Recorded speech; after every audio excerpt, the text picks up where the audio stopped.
I mean, it's a conversation at the end of the day, shifting the conversation around the South African cricket team and that narrative that exists. These type of conversations are happening in casual commentary at braais at home with people that are just watching the game and those sort of things. And we're wanting to do nothing different than having that same sort of conversation, perhaps just lift the lid somewhat, lift the caliber of the conversation, because we've already peeked behind the curtains or under the covers, if you want to use that term, right? As soon as you get clear on your motivations and your purpose and your intention, a lot of things can start falling into place. Yeah. A lot of things become automated. A lot of things all of a sudden goes, oh, okay, cool, that's how I'm going to do it. So the hows become very clear when the whys are clear. These guys are hopeful that they're winners. They're not seeing themselves as winners entering it. Despite their having illustrious careers, it's a matter of coming together under the Proteas brand is where things come unstuck in a way. So the identities of our local cricketing ecosystem has been completely eradicated at a provincial level. There is no longer that sort of, oh, I want to play for this team. Yeah. It's like taking someone that's not familiar or not comfortable or used to being free and not shown how to handle that freedom.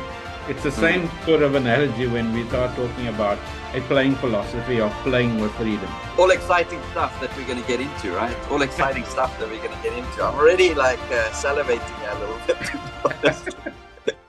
Cool. Russell, I'm glad we're here again today. Back again, yeah, back at it.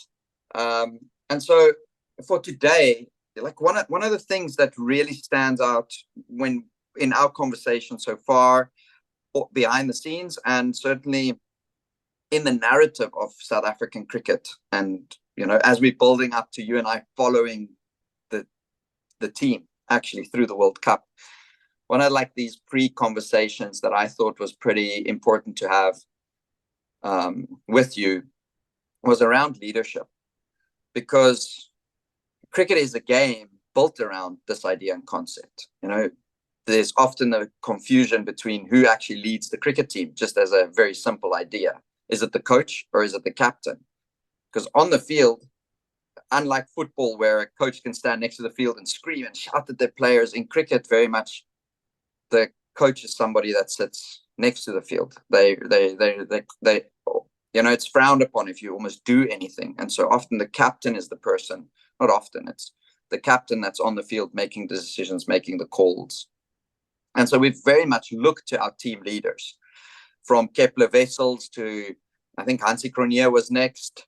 And we sort of know the sagas and the dramas there, to Sean Pollock, who needed to repair a lot of that stuff, to a Graham Smith, to a Faf, to every other captain in between. Where even now it was more recently Themba Bavuma, Hashim Amla, currently Aiden Markham sort of leading into this current World Cup. There's always been a little bit of built around them and how they go about things and what the impact of that is, right? And so I thought it's important to chat on this conversation with you. So maybe to get us started into this topic, like what's your take on this? What's your take on the leadership within South Africa? And I know you always have your unique spin on it, so yeah. Yeah, I think the game has to somewhat evolve in terms of defining leadership a little bit more broadly. So, for me, leadership, if you start at that as a starting point, leadership for number one would be to influence others, right? To be of service to others. And most often enough, the most mature way to do that is if you being an example from up front, leading from the front. That's the phraseology that often gets used. So what I find is with that change of guard, when you have to have this face consistently as this is the representation of what the team is about, I feel it's also a little bit archaic in a sense. It's a little medieval. We could actually evolve from that, because what we tend to see on a more practical outflow of leadership is that there's more of a leadership core where your senior members in a team actually contribute towards decisions, right? Now, obviously, we have a face in the captain on the field. So if the umpires need to refer to someone, there is a contact person because that person is there. But what often gets happen is it becomes almost an inflated ego space, because the captain kind of takes a posture or position of a sense of superiority now, more specialness in a sense, right? And again, that's a ranking thing that comes through. So, but what leadership can ultimately be, the essence of it, is to actually almost lay your life down, pay the biggest price for the benefit of others, right? You're the one that's going to get the most bloodiest because you're going to have to confront the media. They're constantly asking different difficult questions, or basically impromptu having to make some tough decisions under pressure, those sorts of things. So yes, there's an element of expectation on you, and an expectation that's somewhat too heavy for some, right? But if you understand that it's actually a real privilege to be serving others, then you can pull from the weight of others more so than having to just tap into your own kind of inner strength and show this bravado that yes, you're more than capable, and you are definitely a distinguishing factor, like this somewhat that has a capability far better than another that's in the team, right? What about the potential of maybe just tag teaming, where again you can actually swap leadership at any point in time in a team? If a leader has to go off, then a VP or vice captain, normally VC, sorry, normally takes the leadership role. So again, the flexibility within cricket, I think, as a whole, can actually evolve and mature to that level, right? Because I think that area, particularly in South Africa, we take that to an extreme where we kind of hero worship and we place this individual on a pedestal. And we think just because we have a solid leader that everything is going to be hunky-dory, everything is going to go smoothly because we got this solid individual. And that, that myth basically bust back in the day with Hansi Cronje. He had all the capacity as a leader when he was groomed to be the captain of South Africa.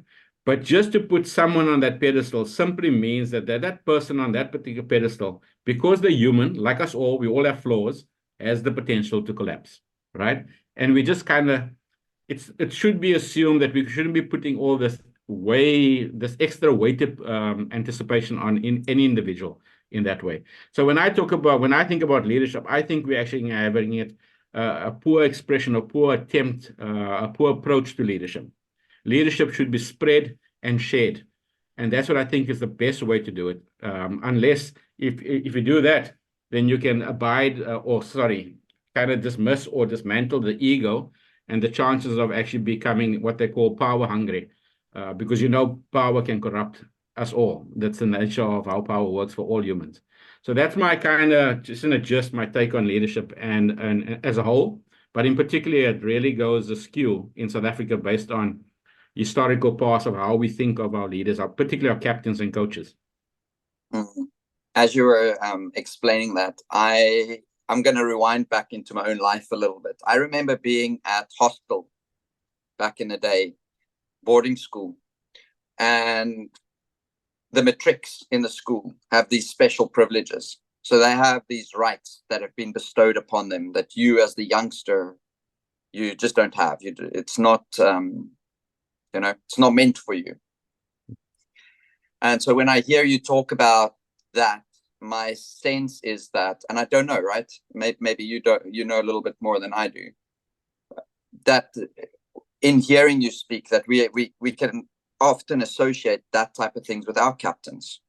Maybe it's that when you become the captain, you've got a nicer hotel room than everybody else. Maybe it's something like you stay on a higher floor, or your room service bill is a little bit bigger because you're the captain. And I remember as a child always bouncing and bumping, and still do to a certain extent in my own life. Like, I'm very much along, we're all equal, which I know, and I know that's language that you use too.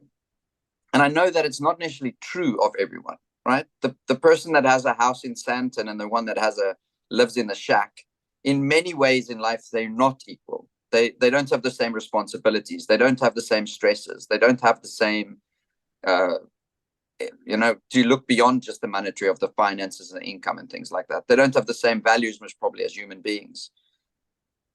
But in my sense, in a cricket team where everybody's got skill, if you're in that team, you're most probably proficient at something. You have the skills, you have the abilities, whether it's a batter, bowler, whatever it might be. And so I would also imagine that within a team environment or within a team structure, that there is more equality, and that as you speak, there is more a shared leadership. That idea of I lead my circle, And so this idea of the boarding school plays in my head as in the leader is somebody special that gets special privileges. So I don't have to serve. I don't have to, because I have now earned this. So it creates possibly a sense of entitlement. I'm the captain, therefore I am now separate from you. Where what you're speaking about is I'm the captain, therefore I'm serving you, almost creates the image in my mind that the captain stays in the room that's the smallest. If you had to stay with a hotel analogy, you stay in the room that's the smallest, because you're actually lifting those up around you rather than being seen as being put on top of them. And I wonder what it would be like if in a team environment we actually approached it actually got approached like that. It says a lot about the character and of that person, of the leader, and how they go about what they're doing and how they see themselves and how they see others. It says quite a lot about that. Yeah, there's a phrase that says, you're not quite a leader unless you have followers. So you're not leading anyone. You're not influencing anyone unless someone is following you, right?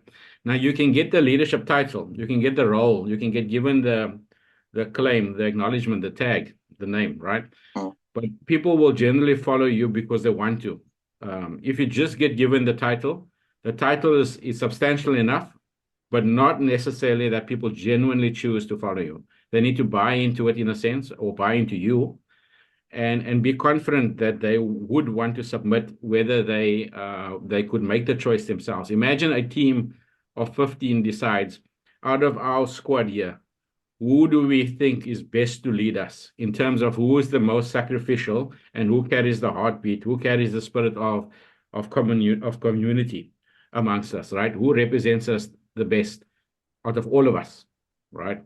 And that is almost democratically selected. Imagine how much that leader would lead, how well that leader, because he's definitely not coming from a space of ego. He might think of himself as a little bit pointed out and feel a little bit loved and cherished, because the team thinks he's worthy of representing them, but he's definitely not going to violate their trust, because they've said, we think that you represent us well, and we would like you to continue serving, because it's said from some space, right? So therefore, that following becomes organic, it becomes sincere, and there's a genuine synergy and connection. So now leadership is actually an expression that's internalized, right? It's not just an external title that you're compelled to follow. So I've had these experiences before in teams when I was a culture catalyst, where we tried to dismantle those privileges intentionally. Now, I couldn't say that at the time directly to the leader, because they're holding fast to these privileges because they're so accustomed to it, right? But as soon as you get it right and you persuade them to embrace this more mature way of serving and laying down their own privileges and their own supposed rights for the betterment of the bigger team, right, which is following them, then they start seeing the benefits is amplified, multiplied over and over and over, and success comes almost naturally. And the players themselves, or the squad, the grander squad, starts making remarks like, this is the best experience I've ever had, because it's a sense of true, sincere belonging. They really feel that they're working together, and this whole concept of teamwork on the fly, becomes a reality for them. It's such a magical space to be in. But if you're coming from an ego space, or from a space of, I've been delegated this authority, and that makes me supreme, and you have all these external perks, as in you're getting a bigger salary, you get given all these commercial extras because you have to, stand in front of cameras and answer all sorts of things and go to different functions. So you're getting rewarded in and of itself just for those type of things, but there's an element that it actually comes back. It's a double-edged sword. So it comes back because now all of a sudden the rest of the team is not needing to do that, and you feel that you have more of clout and a say. And so that throws you more on a kind of almost very patronizing type of demeanor to the rest, particularly if the team doesn't follow what you have to say in terms of your game plans and follow through and get the results. Now you become overcritical, and then you make decisions based on what's going to make me look better as a leader, because you're standing on that pedestal and you want to continue shining on that pedestal and not fall from it. It's almost like self-preservation in a sense. So leadership can be a double-edged sword in that regard, if you don't shift it to a more mature, where you say, guys, I'm here to lay down and to humble myself so that I can help you, you know. There's obviously a principled approach to this where it says the biggest leaders are the ones who are servants of others. And that's just generically said across leadership circles, you know. It's a thing that's bought into. So from that point of view, I think if you're going to be an example of that, then leadership is going to go through the roof. Then you start to say everything rises and falls on leadership, which John Maxwell's as a leadership guru, he's always saying things like that. But it's dependent on which frame of reference and how you're approaching, what spirit you're coming across as a leader. And are you just like this nut that's been given this authority and given this leeway just to call things, and we just all need to submit? Or are we actually willingly preferring you to be our leader and we're willingly submitting to how you're representing us? Yeah, that I have two thoughts as you spoke there that I became aware of for myself. The one is, I've never thought of it this way, right? That there could be a difference between a strategic captain, which I think is what we often do in cricket. This guy knows the game the best. They tactically the best. We need him. We need him on the field to make the decisions around which bowler to bowl and which batter to bat. They might not, what I'm sort of calling at this point in time. So there's the strategic captain in my head and the team captain. I think you're almost more referencing somebody that's like a team captain. They're leading the team. Yeah. And I think in cricket, we often associate that with the same person. It could be the same person, right? It could be the same person. However, it could also not be the same person. It could be two separate people. Because to stand for the heart of a team, I remember being involved with a team, a semi-professional team, and if I had to pick the team leader, it would not be the team captain, the strategic captain. It would be two completely different people, because the team leader was an off spinner who, in every team talk, in every team meeting, he was reminding of us our values. He was walking and talking that as much as he could. You could see his struggles almost with it, that vulnerability, that openness, that authenticity, with in his own way, saying, well, we decided as a team we're going to be like this, and I'm falling short, right? And so being completely open and transparent about that, yet at the same point in time holding others' feet to the fire if they were stepping outside the boundaries, sort of saying like, hey, that's not who we are. But the strategic captain was phenomenal strategically, you know. And so I think that gives to me a different spin on what a leadership group could look like, because you could have in a leadership group, as soon as you said that, my head normally goes, well, there's a batter, there's a bowler, you know, there's the maybe captain of the team, then there's the batting leader, the bowling leader, maybe it's a senior group of players, who knows how they, you know, I suppose you can set that up in many ways. You know, so that's sort of the one idea. And then the other was this idea where you spoke about you're not a leader if you don't have followers. And then I'm reminded of the idea of the wolf. I don't know if you've ever seen that image of where the wolf leads, the leader of the pack. They walk right at the back. They walk right at the back, and right in the front is the elders, the oldest of the pack, walk in the front. And I can't remember the exact reasons why the elders were in the front. Maybe it was around if they're being attacked, you know, then it's okay to give up an elder, potentially. Also, they're older, they're wiser, they walk slowest, so the pack can keep up with them, so they don't fall behind. They don't fall behind. There might be one or two other reasons. And the leader was actually at the back because they had the best view over the whole pack, and they could keep everybody sort of walking together. And so it's a different take on that, right? Because the wolf leader doesn't get followed. They at the back, and they sort of almost like steering the ship and keeping everybody on track from the back. And at the same time, if anybody wants to attack from the rear, then that's where they are to protect, you know. So the pack could potentially get away, and they're there to protect them. And I often think of leadership as more being that. Like if it's more that understanding. If you talk about that servant leadership, then it's more that understanding that I'm actually walking at the back of the pack, but you've got the most crucial position, because you should have the view of everyone, and how is my team together, or are they not, you know? And we don't let anybody fall behind. nobody falls behind you. We make sure we keep it in a way that our team functions in a way that everybody's considered and everybody's needs are essentially being taken care of. Mm. Yeah, and also with that wolf analogy there, it's the contrast, right? And it's not necessarily one or the other. There are times where that particular where leadership leading from the front is essential, but there's not enough of the opposite. So there's a balance of what moment, when the moment arrives, what does it require, and then which leadership would work most efficiently, right? But with that wolf analogy, it also speaks about a facilitation type of leadership. With that the main wolf at the back is overseeing and facilitating what needs to maintain the integrity of the pack. You can have that full overview, and you can see the kind of rhythm or the way the pack is moving, right? You can oversee that, and you can nudge it in certain directions based on while he keeps up with it.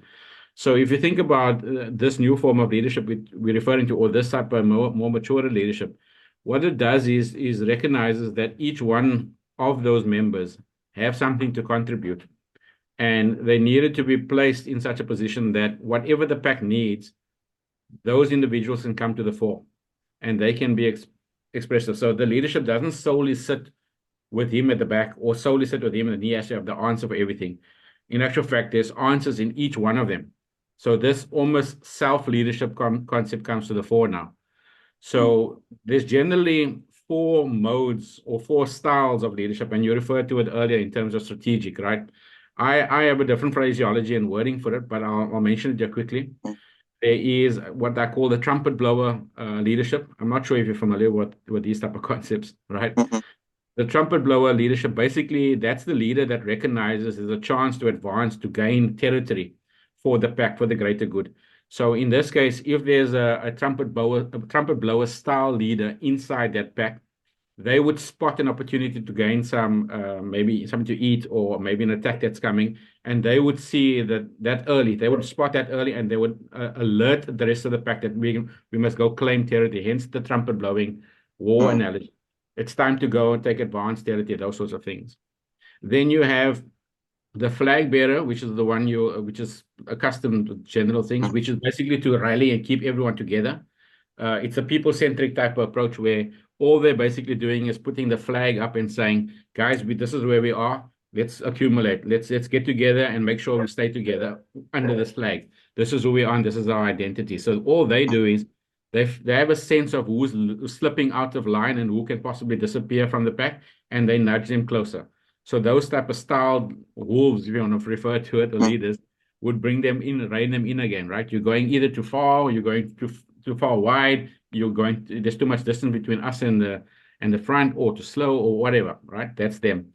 Then we have the strategic one, right? The one that understands what we're all about, where we need to go, and they can see opportunity. They can almost envision it and strategically and tactfully place certain things in place to get there, right? They can take the steps methodically towards that. And that's more or less what cricket requires often. Like, what do we need to do in the first 10, next 10, whatever, right?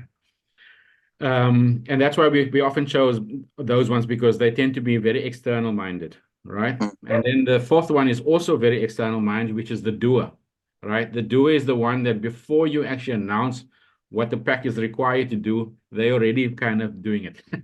They're already making sure that the pack has what they need to have, type of thing, right? So the doer is the one that we kind of still working out the plan. We're kind of still wanting to go in a certain direction, and we're half there with the idea, and they're activating it already. They're making it happen, right? So those are the ones that when we say, guys, we're going to go for a run at this time, we're going to eat a couple of balls and do this and this and this, they already packing their bags and they're already out of the room, and we're still discussing what we still need to do in those sessions. They're gone.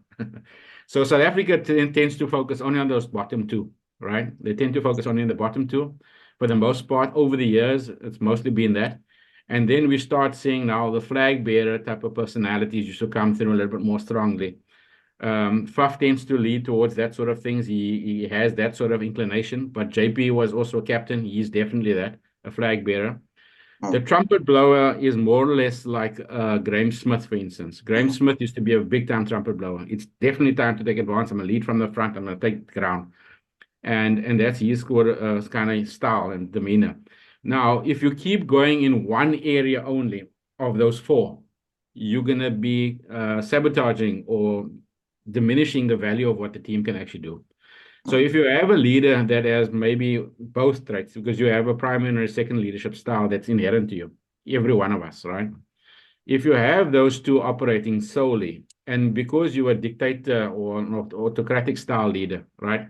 Which is often the case in South Africa, because we put this emphasis on he's the leader or they the coach, you know what I mean? So when you do that, you kind of cripple your chances when moments arise, when the other two areas of those quadrants are coming up. So you actually get put under pressure now because it's a time to rally together, but you don't have a flag bearer. So now the pressure comes and it mounts, and then you just crack as a whole team cracks because there's no one is shouting it's time to advance because it's pressure time. We must come together and consolidate and stay together. And let's figure out how to get the confidence that we can go again, right? Yeah. But we don't have those type of guys at those moments because the leader is a trumpet blower or a strategist, and our strategist just failed now. So what do we now do? Who do we look to next? And because we only have one leader and possibly another in terms of the coach, those areas don't get spotted. There's no one that's actually looking out for what does this moment require? What type of leadership does it require? And who are those ones within our squad that brings those leadership styles? So, we had times in the past where you really spot, no, we need a trumpet blower now. Then you say, look, let me call on this guy. He's our strike bowler. So normally he's the trumpet blower. You'll take wickets for us, right? And then they throw it over. So these things happen all the time, but it's just not with cognizance. So when what you referred to earlier, and I'll pause here and you can maybe give feedback into this as well. When you have a situation where you can share the leadership, when you can dismantle those barriers, those preconceived ideas of, oh, leadership only sits with the captain, right? And you start sharing that particular leadership, becoming more of a facilitator and saying, right now, we need you to lead because I think this is what's required. Now you become a bigger leader because you can recognize with humility, I need to step back and someone else needs to take the forefront temporarily. And that's the role of the new leader, of the modern day leader. If you can do that well, now you're leading in a unique way because you're empowering everyone. You're treating adults like adults, not like children or subservient to you. You're treating them as equal members of the squad, and they can bring their leadership to the fore, make an impact for the team. Yeah. As you're talking, I'm playing through my head some sort of ideas and concepts around how this could potentially look, right? And so I almost get the sense that you're talking more about, and correct me if I've understood it wrong, but almost more like what's happening within the team with the team members, that there's a leadership group within the team members that can address your four categories, and maybe they're also an expert on batting, bowling, fielding, whatever, right? Those categories make complete sense to me because I almost get the sense there's going to be moments when the team are down. Then you don't need a person that's strong strategically to walk in the room and say, this is how we're going to, this is how we're going to do it, and somebody running out the door. You need somebody to maybe just shift the energy a little bit to remind why what are we doing, that more that flag bearer type of leader. Yeah. And so I think unless you have those types of roles clearly defined within a team, things might become a bit unstuck at times. It's always great when things go well. Like when a team plays well, that's always great. I have this saying where I say you always got to be ready for a worst case scenario. From a cricket perspective, you've got to be prepared for that. If you've got everything in place, because when things go great, like we're up and running, we do our thing, we win games, we play well. It's when you're not. That's what we've got to be really ready for. And so I think when you establish a type of structure in a team in the way that you sort of presented here, you're preparing for worst case scenario more than just getting a team ready to go play well. It's in a World Cup when maybe before the first game, you see the energies are a bit flat because you've had 3 tough games. You need to go into this with the right energy. Maybe you need that flag bearer, to stand up and say, "Hey guys, remember, we've got millions of people back home. Hey guys, there's a badge on your chest. Yeah, it's your name on the back, but you play for this thing in the front. Hey, where's our heart at? Yeah, maybe your opening bowler, who is the spearhead of this tack, the trumpeter in your team, maybe they had 2 bad warm-up games and they can be a bit flat. You need that flag bearer to go put the arm around the shoulder, lean in there a little bit and shift a little bit of the mood and the energy in an individual. And so I can certainly see the awesomeness and the phenomenalness of that. And then it got in my head sort of going, okay, but what's the role of the coach then, right? Because the coach would be part of the leadership team. Again, this is only if I understood what you're explaining right. Maybe you explained it in a way that the coach could be the trumpeter, right? But I almost understood it that the team members is what you're explaining. And the coach becomes the facilitator of that. The coach becomes, or is, the person that should be recognizing, shucks, we need the trumpeter now. Shucks, we need this now. We need this now. And facilitates the team to where they need to be through the use of the leaders within the team. And I don't know if that's sort of how you positioned it, but that's sort of where my head went with that idea. Then I think as well, the thought that plays in my head is that you'd most probably want to pick people that are naturally that. So when they are authentic, I am a trumpeter. Where what tends to happen is we assign the role of a captain because they may be strategically the best, but they're authentically, they might be an arsehole, and they might just not be a great human being, but they have got phenomenal tactical ability, right? And so I think it's important to not just give people titles and expect they're going to live up to them. I think it's important to be able to see the character of people, and make decisions around that. Not just say, okay, we need a captain who's going to make decisions on the field. Okay, let's give it to the strategic masterpiece, the brain, The brain could always stand at first slip and the captain is at second slip, and the brain can feed into the, captain. But the captain is what's best for the team. Yeah.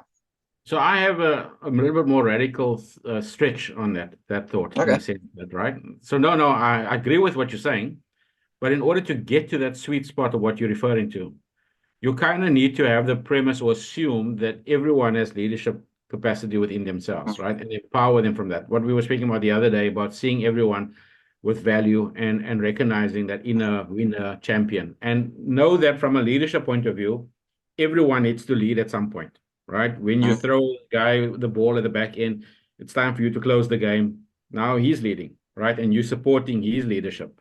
So you got to be able to see that everyone has the means to lead, whether you're going up to face the first ball, whether you're spinning the team, whatever, you are leading from where you are with your skill set, but also with your persona, with your personality, with your leadership wiring on the inside. So when you spread the leadership, which means you're dismantling the leadership, and I know I said it earlier, but you're dismantling in the team. So similarly, you mirroring your capacity, your confidence in another person when you're the main leader, when you're the main captain. So you're saying, I back you on this thing. Now be the full version of yourself, the best version right now. And let's do this collectively as a team. We support you on this, right? And you must know when you do those sorts of things as a unit, they can feel the energy from the bench too, by the way, right? From the support staff and the back staff. But if you also have that type of mentality, imagine a ground like St. George's Park, as an example, where you can feel the energy of it. That becomes your 12th man, right? The people also kind of jump on that and they see the work, not hero worship necessarily, but they recognize that there's someone that actually knows what they're able to do, right? Not just skill-wise, but backing of their leadership stance and abilities. Now we're starting to see an expression of the game. You lift the lid and the excellence is lifted, which means you're putting that pressure on the opposition to also lift their lid and to believe the similar. Cricket goes through the roof. So you're leading cricket forward as a whole. It doesn't matter who wins or loses the moment in the game. Cricket is lifted, right? So you're leading the game here now because you're stepping up in your leadership stances. The 11, the subsequent guys are sitting on the side of the field as support staff or whatever, and the supporters. Now we got a beautiful expression of a game that has a unique spirited approach to it, in a sense, right? Because leadership is personified now in the unique ways. And someone's going to lose in terms of the battle, the bat and ball battle, but someone stood up with that sense of clarity of who they are and what they bring. So what we're referring to when you're talking about, if I slightly switch gears now, when it comes to coaches, for instance, coaches in particular are the ones that are sitting as a third party or, like the fly in the room, whatever you could refer to it, as a third party watching the game peripherally, and they can spot the holistic flow of things. And they can see, yes, this moment requires those sorts of leaders and what is to tactically be done. And they can also alert that moment across to the people who are sitting with him in the change room so that they recognize it and grow in a mentoring fashion. So you're kind of showing and mentoring and growing through the game, but also maybe we can win the moment so we can translate that back to the field so that they can, when we speak through the moment, without this heaviness of we must win, it's only about the win, but just learning from the game and evolving and growing our own leadership capacities. Then we're going to take that leadership gifts that we've learned in the game into our lives. When we go back home, when we go into what other future careers after cricket, all those things are transferable because we have learned it through a game of cricket. And we've benefited not just by entertainment of the game itself, but the demonstration of leadership that we've learned. And we've shared that with people who come out to support us. And just to be entertained, maybe they experience a great value just by seeing someone demonstrate that. So that's why everything rises and falls on leadership. It's all of these big things that can rise and fall on leadership. So for instance, I know I can take my kids. I got 2 daughters, for instance, as an example. They're not necessarily interested in the game itself, the bat and the ball stuff. But if you watch carefully enough, you can pick up some leadership traits on the field, perhaps, if it's done maturely, right? So you can go to a game and experience something that can be just pure entertainment, or you can actually learn and grow, like watching a movie or watching a documentary or whatever. You can learn and grow from the game.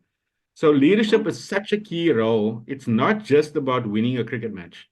Yes, we put all the efforts in. We get contracted to go and make runs, take wickets, and watch some games. But there's a deeper thing that's at play too, a benefit. Because remember, in South African society, it's a microcosm of South Africa. Our identities as South Africans is, how did we come into this unified, supposedly rainbow nation? In 1995, it was said, if we get this World Cup win, it's going to save us from a bloodbath, and we're going to go into this redeemed persona. And we are mad about sport. So our identities are aligned or linked to sport. But sport can offer us more than just entertainment on a Saturday evening or Friday evening, so that we can have a chop and a dop and then just have a laugh and a giggle. It can do far more than that. It can actually really get us established on a true sense of identity, of us all recognizing that we got the inner winner. And when Rassie Erasmus gets a doctorate, we can also get a doctorate because we also have capacity within ourselves. We're not just this, you know what I mean? Every one of us, it can be represented from a deeper space when we engage with our sport. It doesn't necessarily have to be a shallow thing, right? And I know the tendency in South Africa for generally is just, did you catch the rugby? Did you catch the cricket? Did you catch, you know what I mean? And then often if it doesn't go our way because we didn't win, then we start slating negative terms, like you said, here we go again or whatever. But we could say, what did we learn from this? How can we grow from this? What is there to pick up? How can I take this into my world? Can we use sport, some analogies in sport that can benefit me at my job? Can I see how tough it is to do this? You know what I mean? Because that's what the Proteas said with Protea Fire. They claimed, we play for you. So how are they playing for us? Let me see what you're demonstrating. Is this really what we're wanting to see and to be given back? So it can be a little bit more deeper, So leadership is a critical component to that sort of approach to the game. And it's a very much a philosophical and deeper approach. But why not? Are we not there yet? We're 30 years down the line, you know what I mean? We've been playing this game now at the highest level. Surely this elusive, attempt at trying to get this World Cup glory is indicating to us that we need to go a little bit more deeper so that we can start hitting these sweet spots. And these are our victories along this Rainbow Nation curve as we go for the pot of gold. The pot of gold will be the cherry on the top because we will start empowering. I mean, look at these guys in New Zealand, as for instance, they feel like they're worthy and big citizens because of their rugby. I mean, if you go there and experience it for yourself, it's unbelievable how they think of their rugby in a sense. And our sports can do the same. It doesn't just have to be we just dominated and we the best in the world and just that. Why are we the best in the world? What does it represent really to us? Right? When this guy says when he won this world championship, hulle weet nie wat ons weet nie. Define that. Let's see what we're talking about then. From what lens are we talking about? You know, those deeper things is what makes us unique, and we can grow from it and mature so that when we can take it to the world, now the world can learn from us. We can lead the world. Yeah. Yeah, I think if people follow the series, and I'm sure there's more of that to come, they will get the sense that cricket in South Africa follows a lot. We don't really lead. As a whole, we don't lead. But before I get into a little bit of that, right, I want to just play on this idea of you speaking about us going a bit deeper, right? We really have, I think, within South Africa, a tendency to be very superficial with our sport, right? I agree with that wholeheartedly. Things don't last. Everything in life at this point in time is fast-paced, quick. You know, it's even the cricketers that I coach and work with at times, they play what I call highlights cricket. They think if I go 6-4-4, then I've got 50, I can raise my bat, you know, because that's what the game looks like on TV at times. And there's more to it, right? There's way more to being able to play the game, you know, at a basic level, not even to speak about at higher levels. And so I often make reference to this idea. So if I had to ask you this question, Russ, I'd say, what's a fan? You know, what's a fan? What's a fan? Yeah. Yeah. You know, and then most people go, oh, it's the person that sits there. And I go, no. That's not a fan. A fan is something that lives in the roof that you can switch on and off. It blows a lot of air. And when you turn it off, it's all quiet and you don't hear of it, right? Yes. And then I say, what's a supporter? What's a support? A supporter is the invisible structures that you can't see.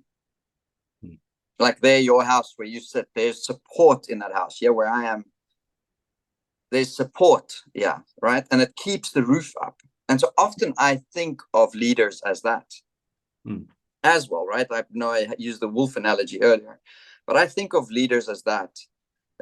You know, if you lead your children, then there's a difference between being a fan of your child and being a supporter of your child. The parent who's like a fan would be the one screaming and shouting, but when things go bad, they either switch off or they hurl more abuse. You know, you're not good enough, sort of stuff.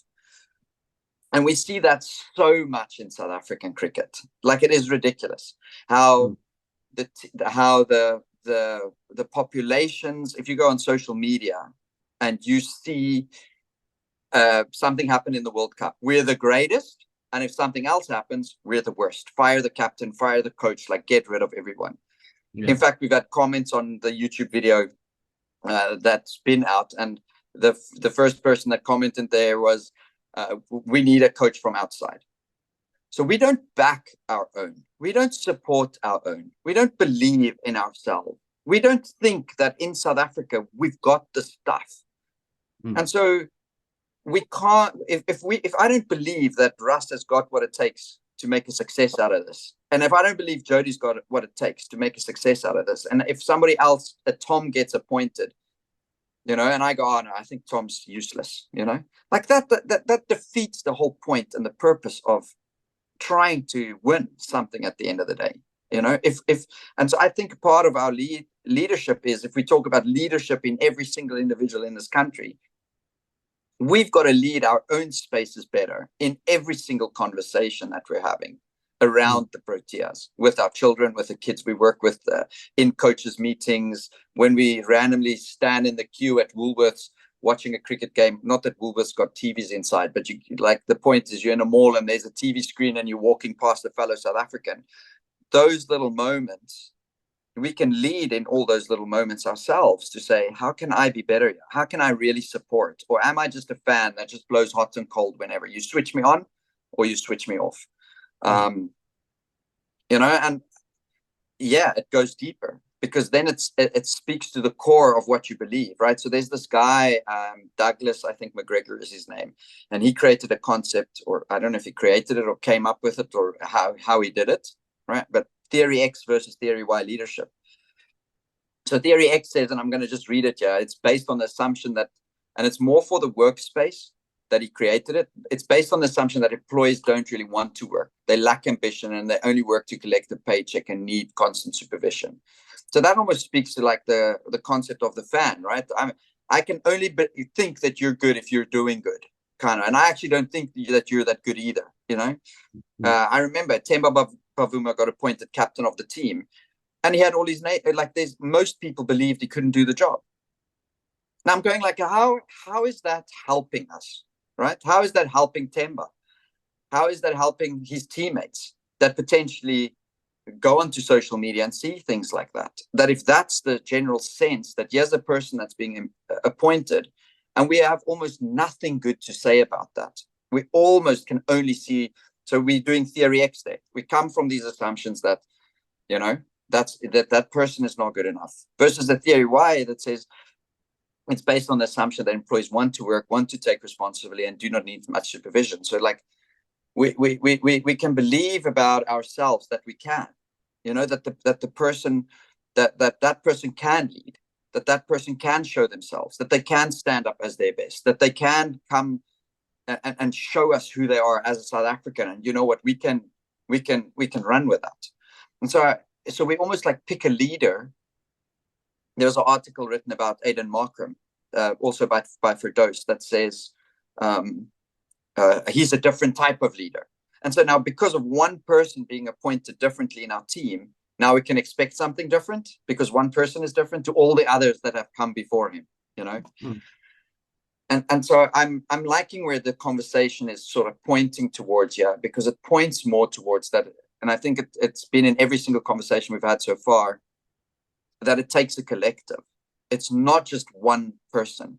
It's not just because Tom is now in that team making the cultural stuff that we're going to win a World Cup. It's not just because we've got Aiden Markram as the captain. It's not just because, you know, they've picked this batter now that should have been there the previous World Cup and wasn't. It's not. That's not what's going to change it.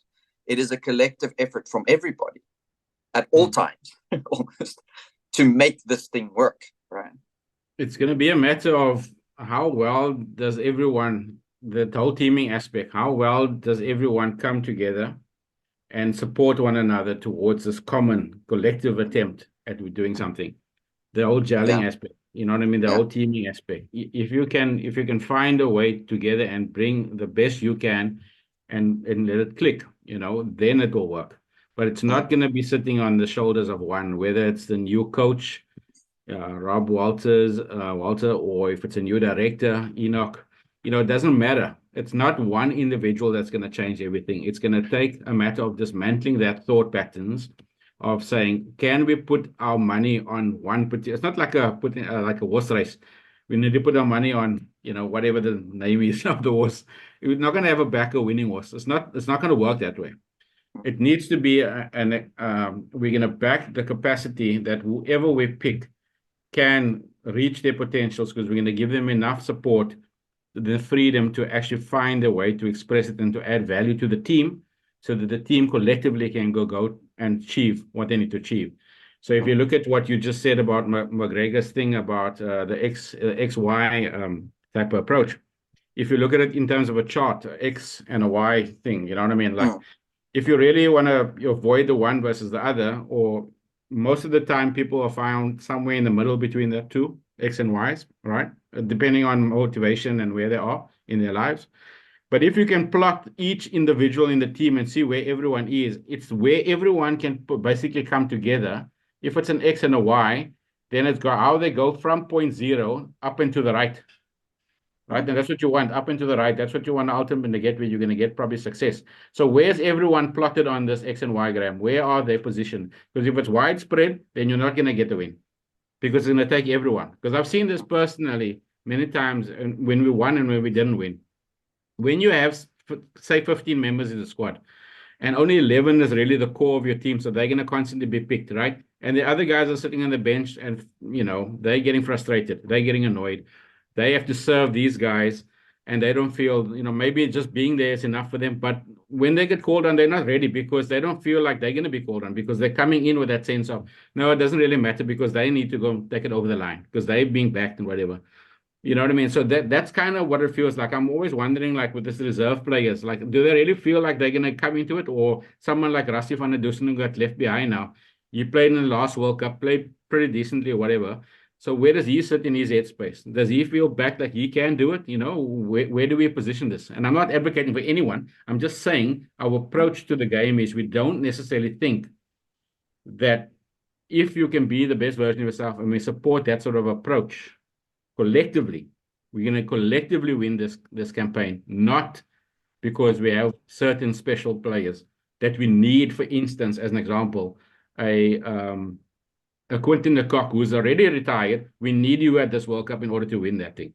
Quinton could retire and we don't need to have him there, and we can still win it without him. But we have the belief that no, we strengthen because we must have Quinton there, and that's part of the problem. We can win it without him because we can have weaker team and win it. So I'll use an example. In MSL 2019, we had Adrian Markham chosen. You can help me, Jody, to remember this because I might slip up and forget this. We had Adrian Markham chosen there, right, as marquee players, and JP Duminy was picked. Faf was the captain. This is MSL Paul Rocks, right? And those two were chosen, and both of them got injured. So they were already signed and sealed. So the rest of the squad is crippled now because we have two big players who was gone straight away. They didn't start the tournament. Adrian got injured. He smashed his hand in India, I think it was. I can't remember where. On a tour. Didn't get into the tournament at all. And JP got injured in the warm-up in the pre-games. So it was completely out of the tournament. So we lost two critical players. But the MSL team went and won. We're halfway through the tournament, by the way. Almost halfway. We also lost Dwayne Pretorius of injury. But the guys that were on the bench were pulled in and were made sure that they're ready to take over the roles. And these were youngsters, as in Akal Varain, Subs Makanya, I'm trying to remember the rest of the names. There were a few of us. But we were weakened and we lost key players who we originally thought were key to having us win the tournament. We lost them. And yet we still won the tournament, despite them not being there.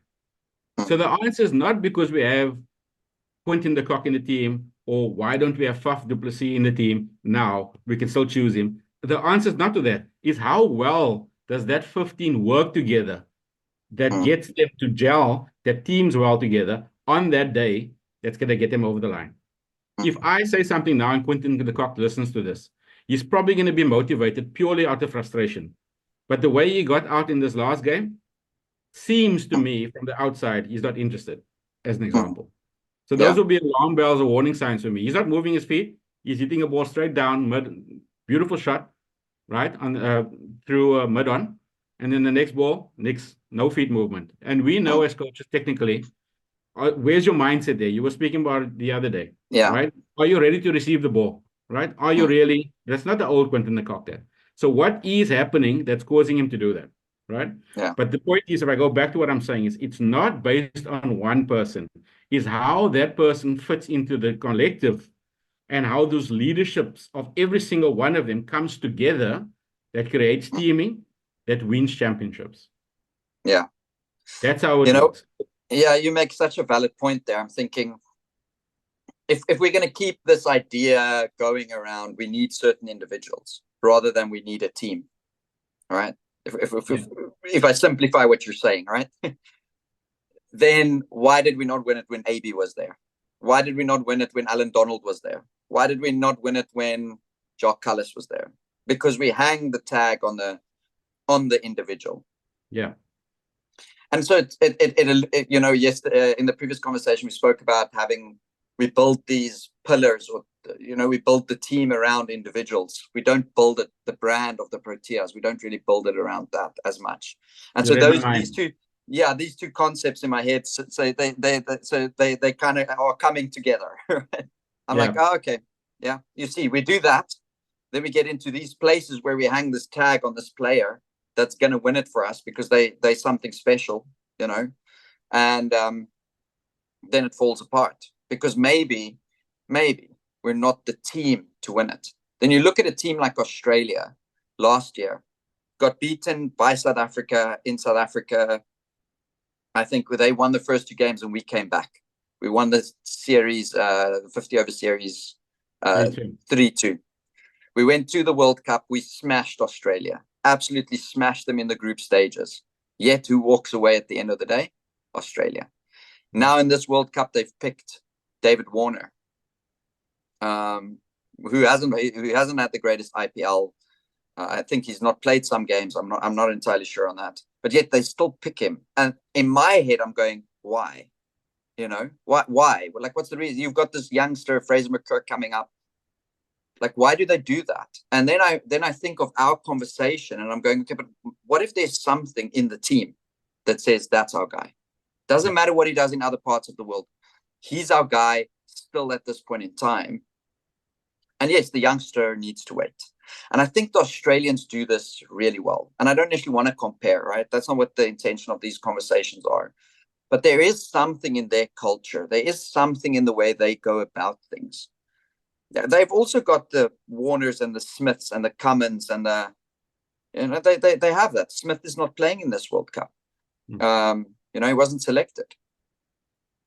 But you still don't get, it's not like you're thinking, oh, they can't win it because of Steve Smith. Oh, shucks, you know, if they click as a team, they'll win it. That's almost like the thinking that exists. Not because David Warner is scoring runs where in South Africa, that's kind of like that's what you're alluding to, is we have this idea that, geez, if that bowler, if he's just going to bowl really well, you know, and if that batter is going to bat really well, then we got a chance, you know, then we got a chance.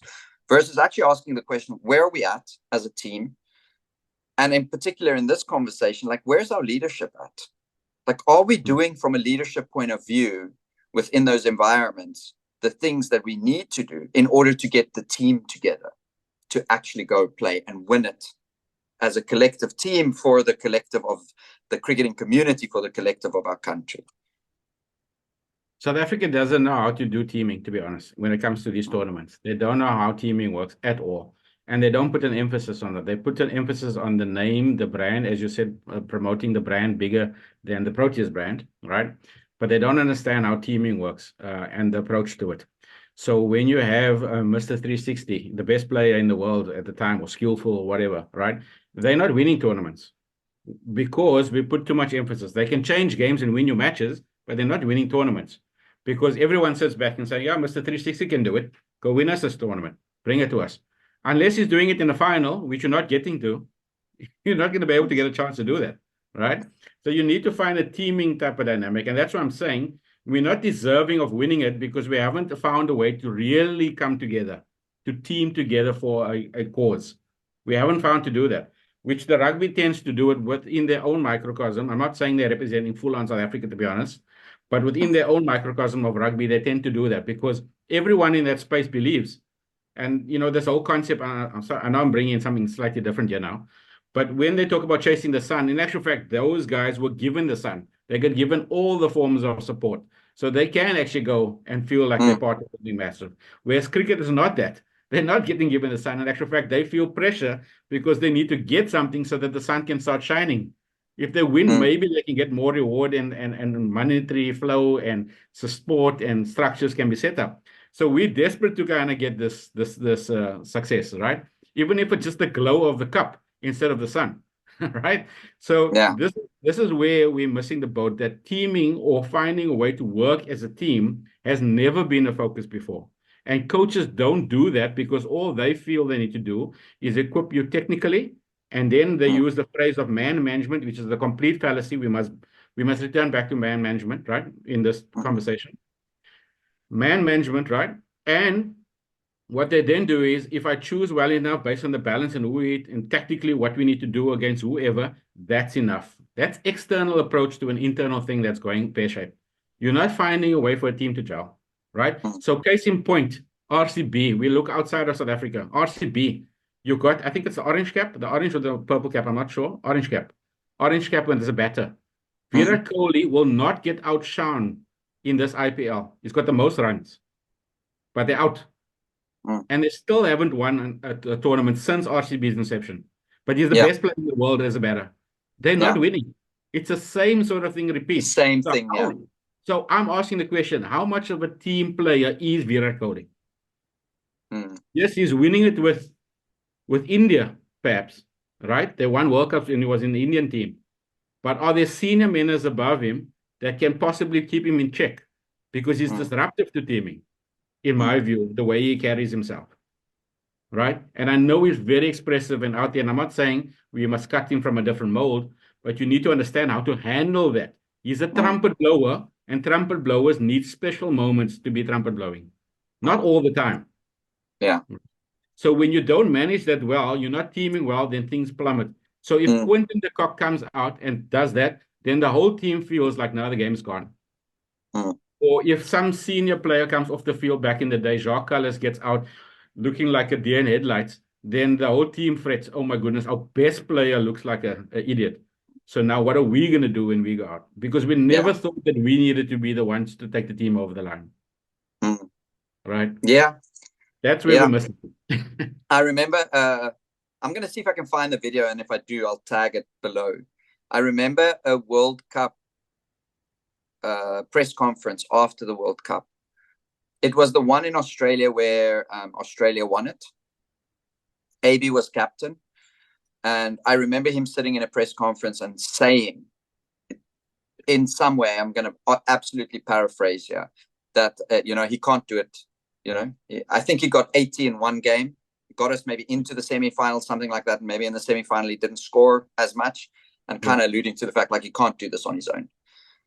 And maybe that's a moment where a player expressed what he's busy experiencing. That's maybe the natural state of affairs. And maybe that should have been a wake up for us to actually go, hang on. Are we putting everything on one person when there's actually 11? Yeah. When there's actually 11 in this team, and every one of those players must be able to stand up and claim their moment when that moment comes. And are we empowering them through our leadership, through the way we build our team, through the way we get our team to work together, that every member in the squad feels like know that they can, know that when their moment is there, they can step into that. That's the one part. The other part of this to me is not everybody's ready for that, because we get raised in this way. So we're picking these cricketers. We're picking these cricketers to go represent our country, to go stand there as the best version of themselves collectively. And I often wonder how many of them are actually capable of that as an individual. Am I capable of being the best version of myself? Am I capable of playing well with others? Have I developed those abilities and skills within me as an individual, rather than just in the nets hitting balls? I'm the greatest batter in the world, but I can't play well with others. I can't step into a pressure moment and still show my exceptional ability. When the pressure comes, I crumble. And that's often the part where in South Africa, I feel like we hope that they can do that. It's like, it's like, okay, cool. This is a really good cricketer. Yes, they can bat really well. Okay, now we just hope under pressure he can do it, versus saying, no, but we can teach you the skills and the abilities. Have you got, as a cricketer in South Africa, have you got somebody? And it doesn't have to be a mental performance coach. Maybe it's your dad, right? Maybe it's your mom. But do you go spend time with that individual, looking at yourself and saying, okay, cool, hang on. I'm going to into a team environment now where I've got to play nice with these other people. and I say play nice, meaning that we team well, teamwork on the fly, as you say. And I can actually, I have developed the skill and the ability within myself that if I know, I'm at my best when I'm relaxed and calm and I'm really focused and I'm clear on how I'm playing the game. And, I'm able to do that if I need 40 of 20 in a playoff game to get into the final of a World Cup or to get into the semifinals. I'm able to do that if we lose the toss on a wicket that is maybe better for bowling first on, and we get asked to bat. I can walk out as the opening batter, yeah, and I know I can get through that, and then I can dominate. You know, I don't just have the technical skills, but I have the internal makeup and the internal game in place, and I've got the backing of my immediate environment, which is the team, that I can walk out there as the best of me and take that head on. I think the Australian team in the World Cup final in West Indies, that wicket wasn't a bat first wicket. It was a bowl first wicket. And I think they got asked to bat. I might be wrong. And Adam Gilchrist and Matthew Hayden just destroyed that final. And they were slow at the start. They were soaking it up. Once they got in, and once that initial period was over, goodness me, you know. And so I'm always very curious about that part. You know, you come from like maybe slightly larger the team part, but I'm very much focused more towards the individual. Like, is there people in place within our country that take care of the individual needs of players? A silly little example, right? Maybe just as my last thought. I was in the strikers environment, and I was working with this one batter really well, and he was sort of not in a great space at the time. He wasn't scoring runs, you know, and we'd done some work. And so I remember him coming up the stairs one morning, and this is how simple it can be. If you have, in my mind, if you have people who know people and understand them well and understands how they work, he came up the stairs. I think we were both there first. I can't remember there being a lot of other people around the change room. And he came up the stairs, and I paused him in his track. His head was sort of looking down. I paused him and I said to him, "Hey, are you in your best state to go score runs today?" And he said, "No." I said, "Okay, what needs to happen for you to get to that best state?" And he looked at me, and I can't remember what his answer was. I think he said something like, "I need to just go spend some time with myself." I said, "Do you know what you need to do when you spend that time with yourself?" He's like, "Yes." I said, "Okay, if you've done that and you don't feel like you're getting anywhere with it, please come call me." Right? He didn't call me. I checked in with him a little bit later, just said, "Where are you at?" He said, "I'm good." He went, I got 80.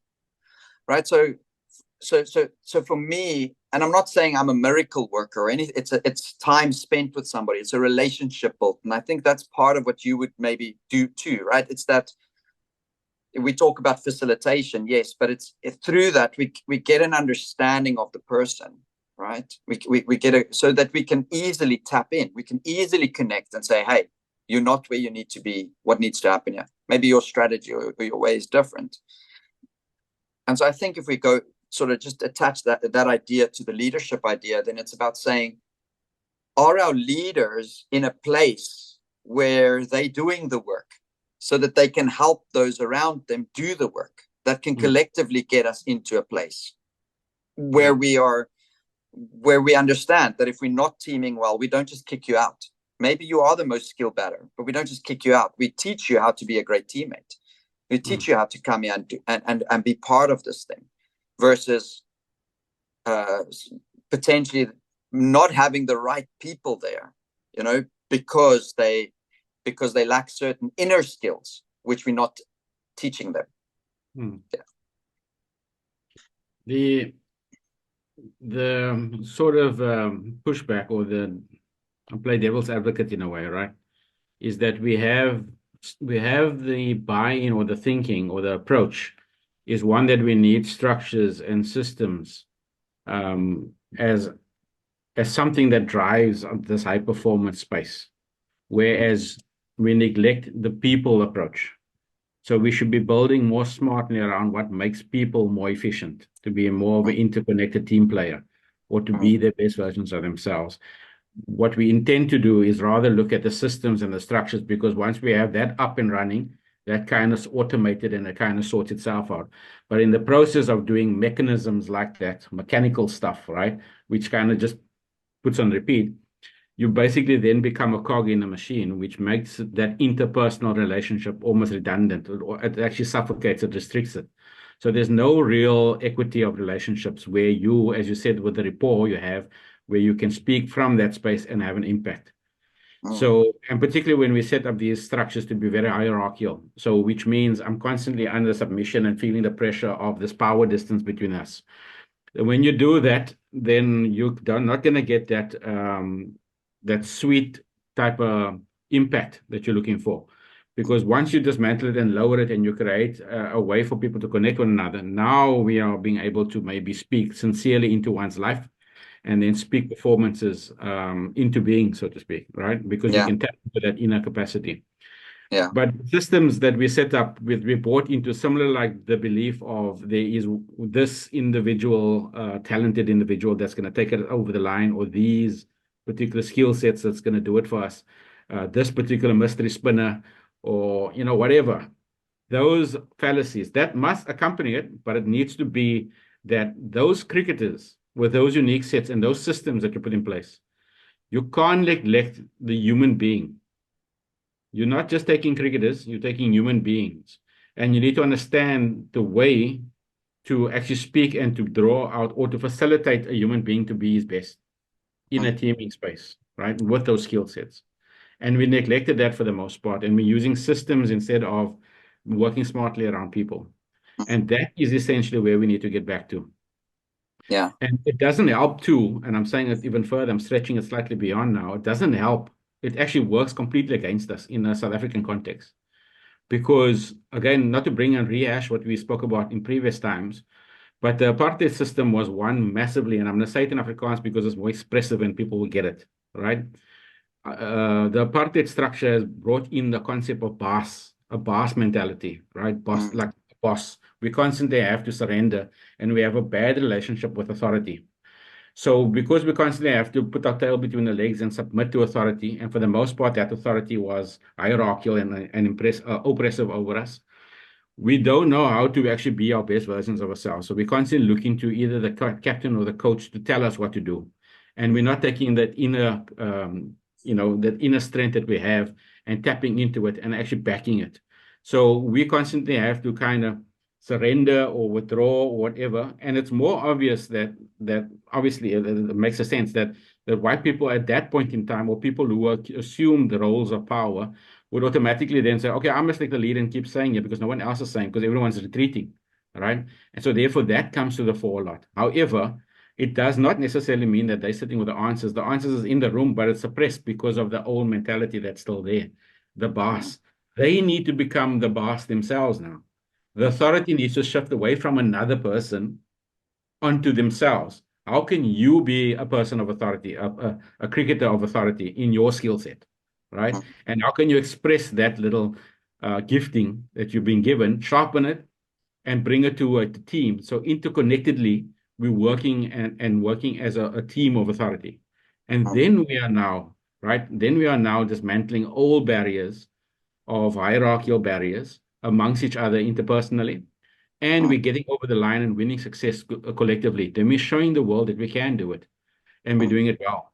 And it doesn't have to be superficial, because I'm telling you, as much as we're honored and we're privileged, and a lot of people love the fact that the rugby guys have done it. For the most part, if you watch that documentaries of Chasing the Sun, and I've seen both of them, right?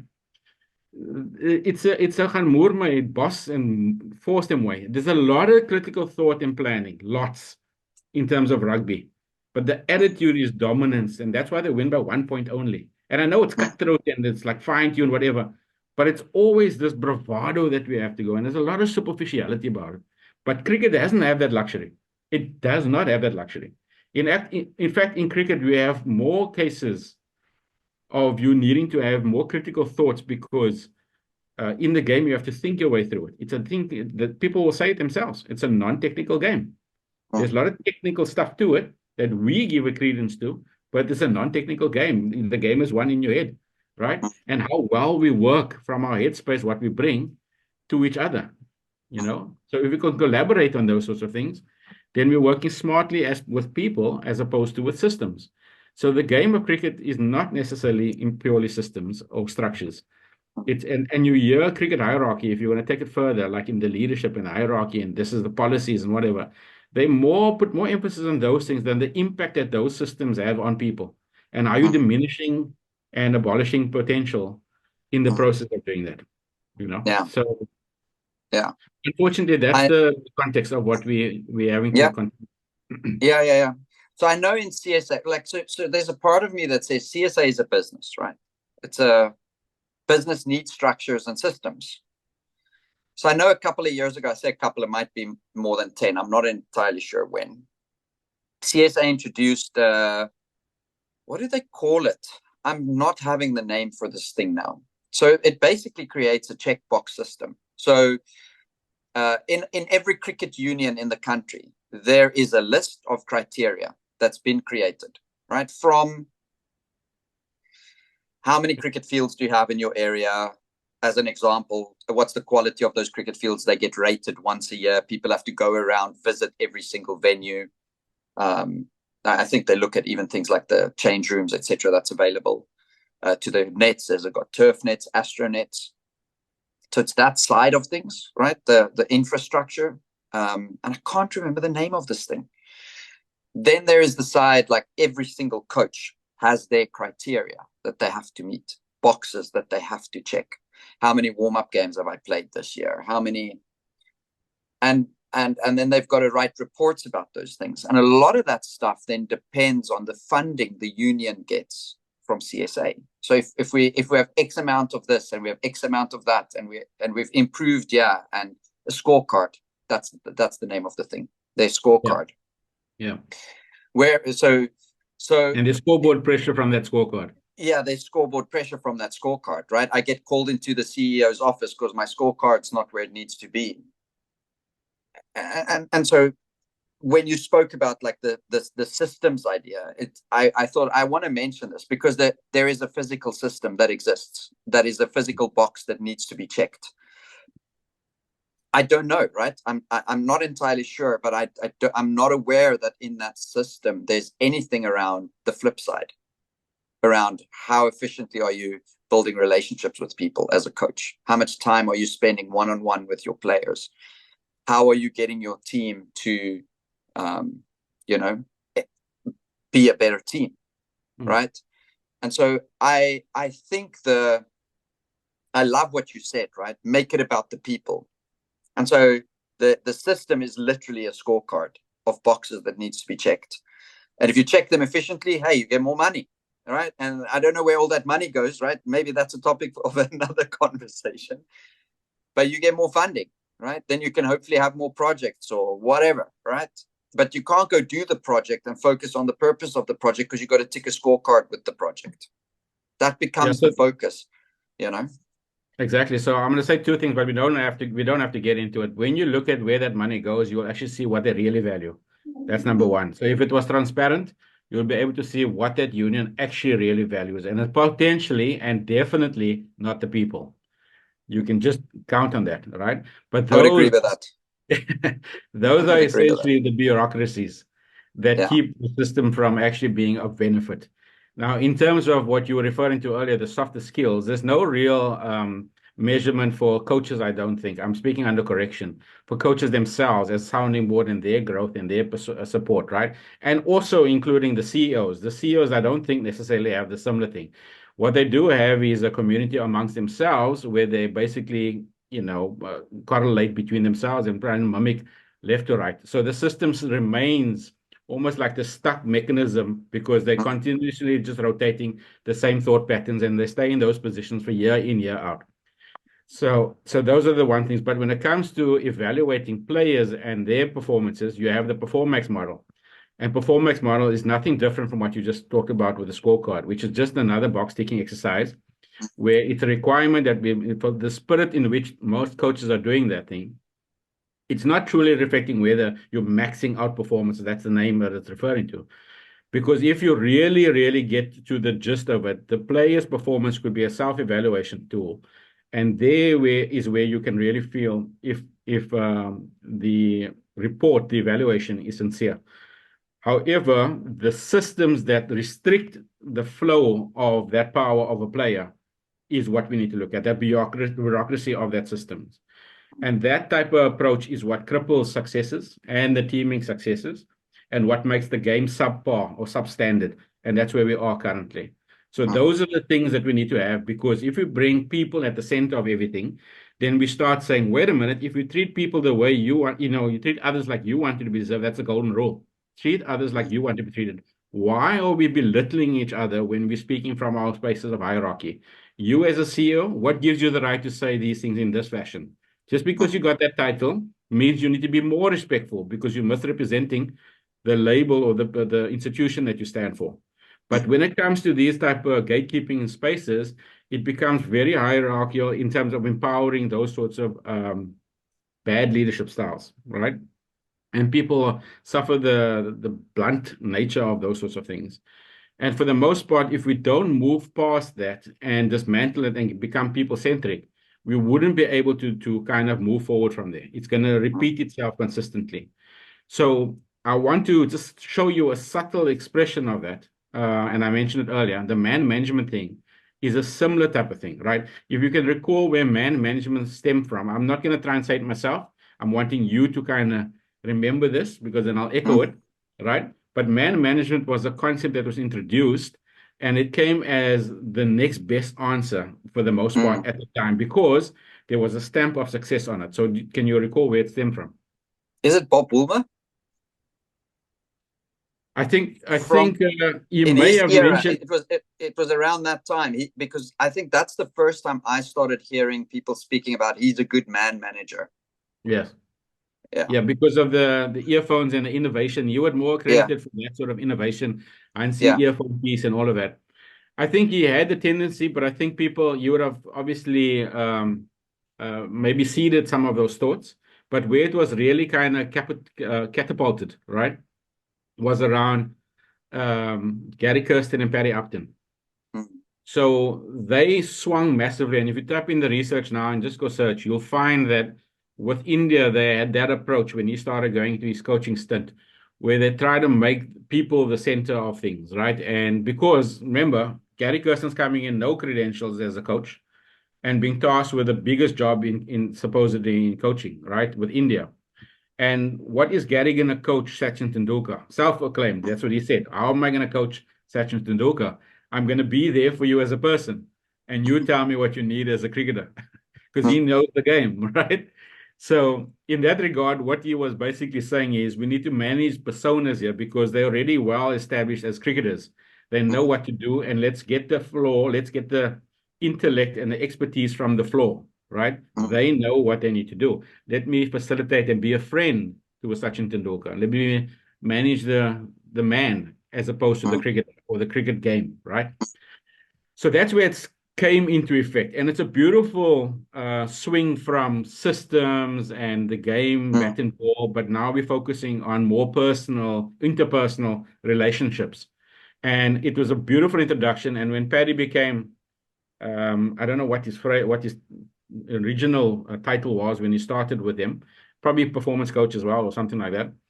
But he done those sort of soft skills type of backdrop of work, right? Very often. And in doing that, this man management things had a beautiful swing towards people orientation. However, you need to understand the concept.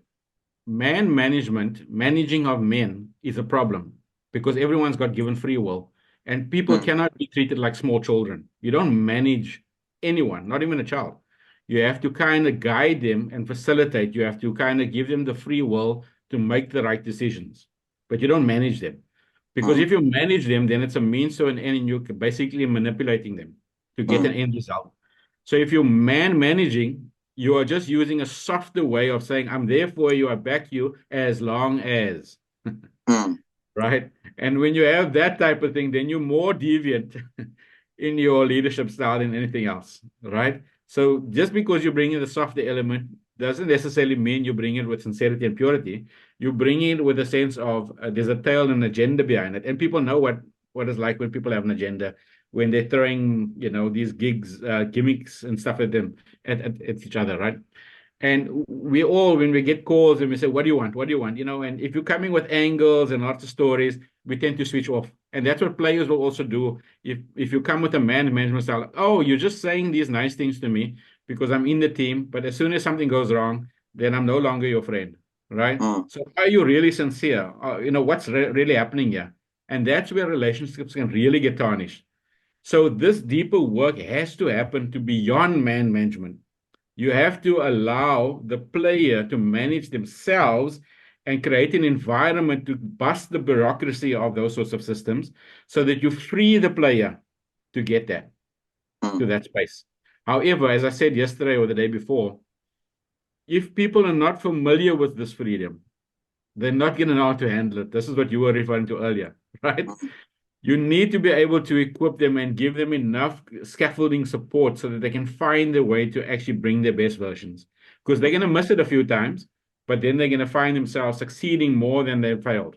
Because once they get it, like the Australians, they're going to be able to repeat it and repeat and repeat it. It becomes an effortless thing because this is how we operate. We've given ourselves this leeway of backing the capacity that's within ourselves. And we're not going to superficially boss you or manage you in a softer way, right?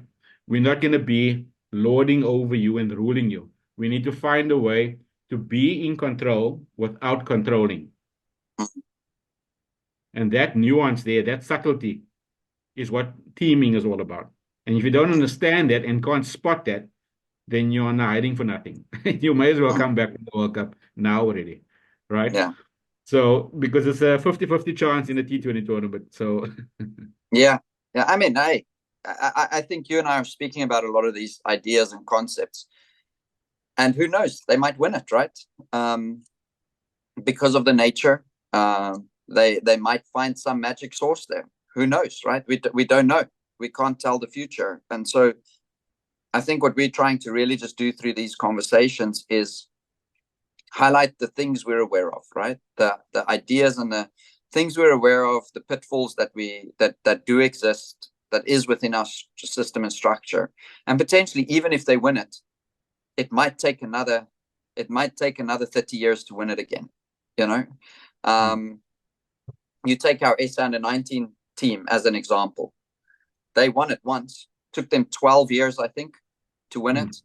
And since then, we haven't really gotten close, you know? yeah. And in the 12 years that it took to win it, there was one coach in charge of that. It was one coach's continuous effort, chipping away at, trying to potentially understand what it takes to win, making a lot of mistakes in all likelihood, having some real tough conversations in all likelihood, digging deep, having to redevelop how they do things, how they're tracking things. In the meantime, we've had 2 or 3 coaches go through that space, just as an example, you know. And so I think the conversations and the questions that we're raising, maybe we're providing some answers to some of them.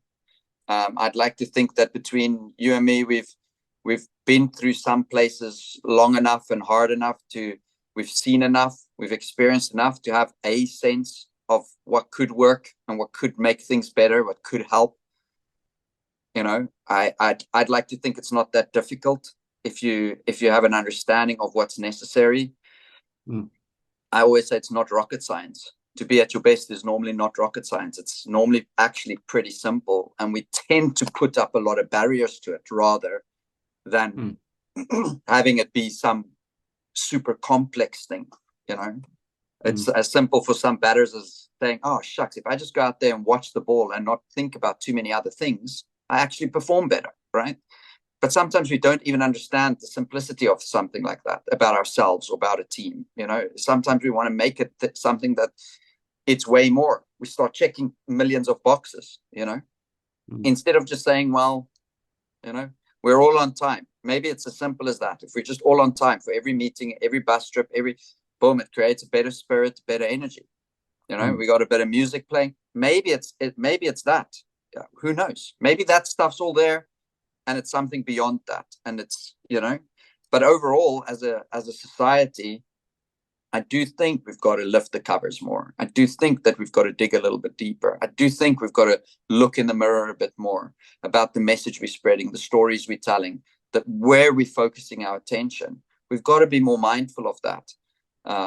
You know, and I'm hoping through today's conversation that we can sort of say, okay, well, how do I lead? How do I lead as an individual? How do I go about my everyday life? Yeah, I'm the leader of my family. I'm the leader of my cricket team. I'm the leader in my office space. and I might not be the leader. There might be a manager above me, but I might be the leader between the workers. Then I might not be the leader. I'm leading together our little workspace towards some manager, towards some goal, towards some outcome, and how am I doing that? Am I just perpetuating the idea that I'm the boss, or am I being more inclusive and getting the answers from the floor and encouraging every person to have a voice?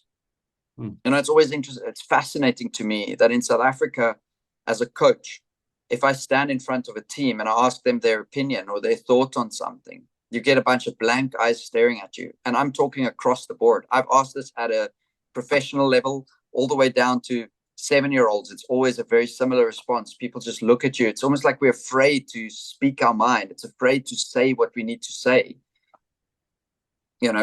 Maybe it's a fear of it not being right or whatever. But unless we do that, we won't know.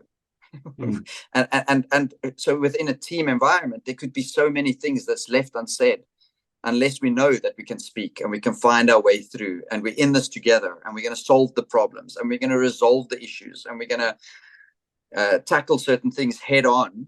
Like yesterday we spoke a little bit about choking, or in our previous conversation, and so unless I think our leadership right from the top level at CSA is more transparent, is showing more, is encouraging more conversation, is inviting more voices in.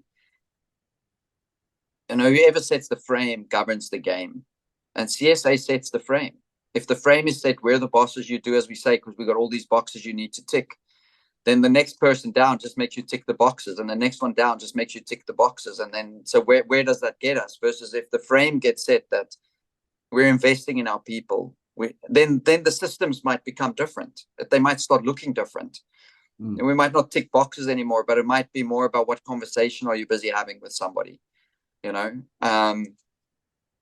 Final thought, I remember the Chicago Cubs. They won the World Series in 2016 for the first time in like 105 years, the longest losing streak ever.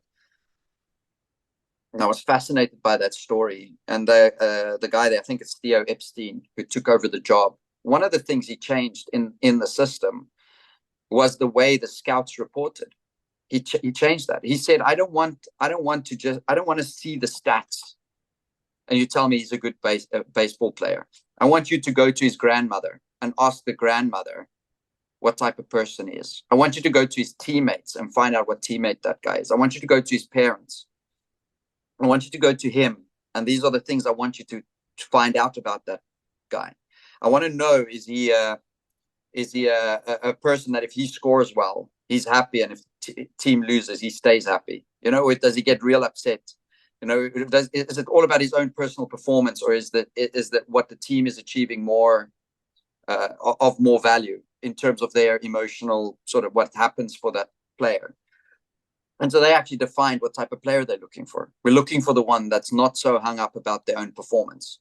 I could do nothing, the team wins. I'm the happiest person in the world because the freaking team won, And so they more defined that. They defined the personness of what they're looking for.